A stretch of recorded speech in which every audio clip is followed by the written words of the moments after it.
त्याचं ज्ञान घेऊन त्यांनी ते धरण बांधलं आणि आजही ते धरण अतिशय उत्कृष्ट स्थितीमध्ये. राजांना शेतकऱ्यांना पाणी मिळालं त्यासाठी त्यांनी काय काय केलं बघा. एकदा महाराज भोगावती नदीच्या किनारी फिरत होते.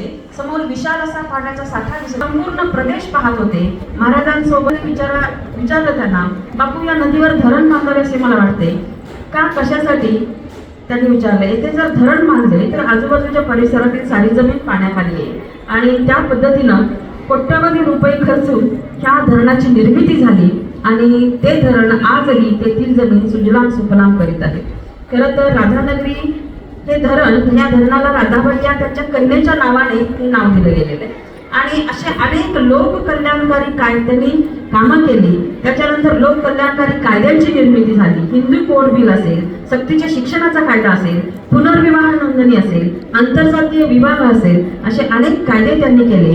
फुल्यांचा वारसा जपणारे राजे, सच्चा लोकसेवक आणि जनतेला दिलेले छत्रपती आणि राजश्री ही त्यांची उपाधी. खरं तर अशा या थोर कल्याणकारी राजास मी जिजामाता विद्यालयाच्या वतीनं त्रिवार मानाचा मुजरा करते. जय हिंद, जय भारत. नमस्कार, माझे नाव यशवंतराव जयसिंगराव घाटगे. मी एक समाजसुधारक व कोल्हापूर संस्थेचा राजा होतो. माझा जन्म 26 जून 1874 रोजी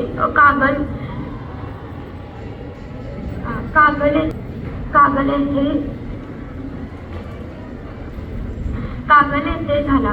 माझ्या आईचे नाव राधाबाई व वडिलांचे नाव जयसिंगराव होते.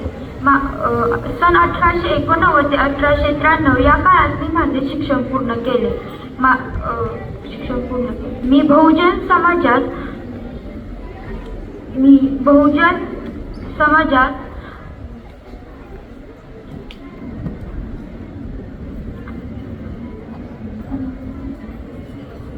प्रसारण करण्याचे कार्य केले. बहुजनांच्या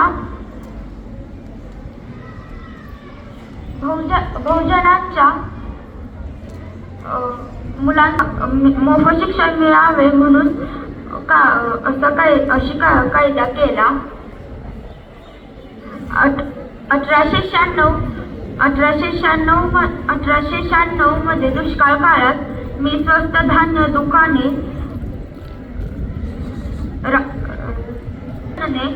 राधानगरी धरण उभारले, अशी समाजोपयोगी कार्य केले. गोरगरिबांच्या मुलांसाठी वसतिगृहाची स्थापना केली.